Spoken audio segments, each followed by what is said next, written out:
There is an old archiving forum on Reddit where users catalog dead websites from the early 2000s. Most of it is just broken code and dead links. But last week, a user posted a thread about a specific website that only existed for 48 hours. In November of 2002, the site had no text, no links, just a single low-resolution video file titled smile.mp4. Out of pure curiosity, I downloaded the file. I opened it on my laptop at exactly 2 a.m. The video was just 20 seconds of pure, white television static. The audio was a deafening, high-pitched frequency that made my ears bleed. But as the video reached the final 3 seconds, the static began to slow down. It began to shape itself into a human face. It wasn't a normal face. The eyes were wide open, bloodshot and unblinking, and the mouth was stretched into a horrific, geometric smile that was physically impossible for a human being to make. I felt an instant wave of nausea, went to bed, and tried to forget about it. But the next morning, things felt wrong. Every time I looked at a digital screen, my phone, my television, my microwave clock, the pixels looked blurry. By midnight, the anomaly grew worse. I turned off my phone, but the screen didn't go black. It stayed faintly lit, displaying that same white, buzzing static. I looked up at my bedroom window. The darkness outside wasn't smooth anymore. The night sky, the trees, the stars, they were all flickering. The entire world outside my glass pane was turning into low-resolution, digital static. I panicked. I sprinted toward my front door, throwing it open to escape.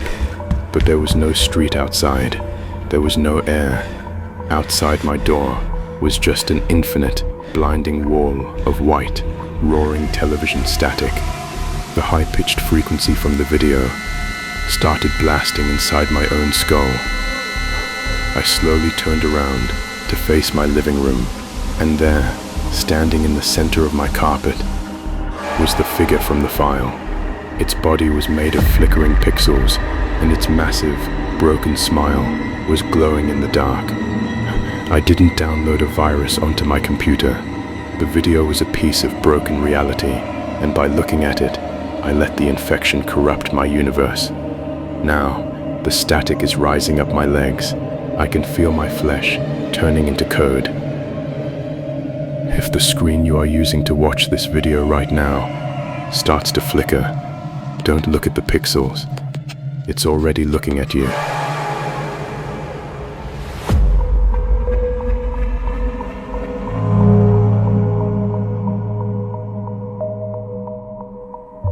If you spend enough time reading local police archives on Reddit, you'll notice that people don't just go missing in the Pacific Northwest.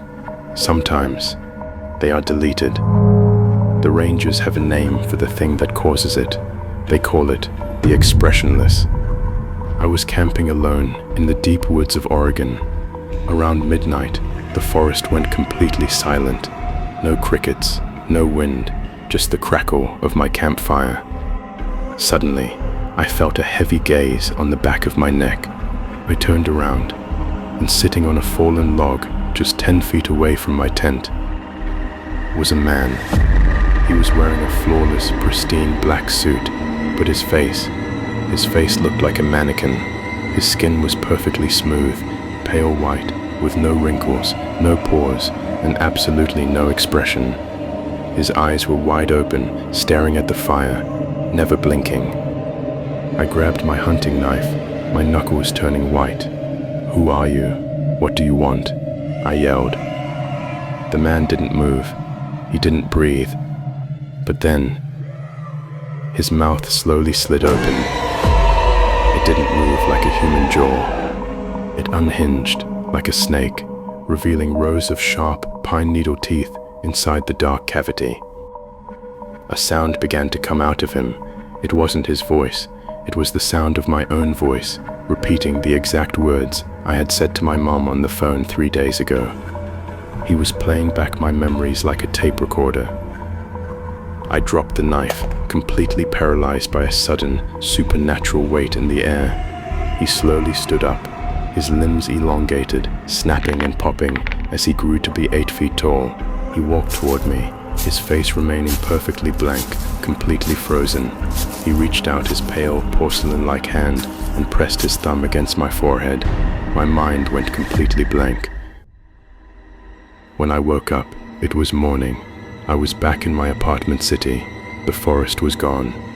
I felt completely normal, thinking it was just a vivid, terrifying nightmare. I walked to the bathroom to brush my teeth. I looked into the mirror, and I tried to smile, but my lips wouldn't move. I tried to frown. I tried to blink. Nothing happened. My face was perfectly smooth, pale white. My features were fading, blending into a flat, blank canvas of flesh. The entity didn't kill me. It traded faces with me. I looked down at the street below, and there, standing on the sidewalk wearing my clothes, was me. He looked up at my window, gave a wide, human wave, and walked away into my life. If your face feels a little numb right now, make sure your expression is still your own.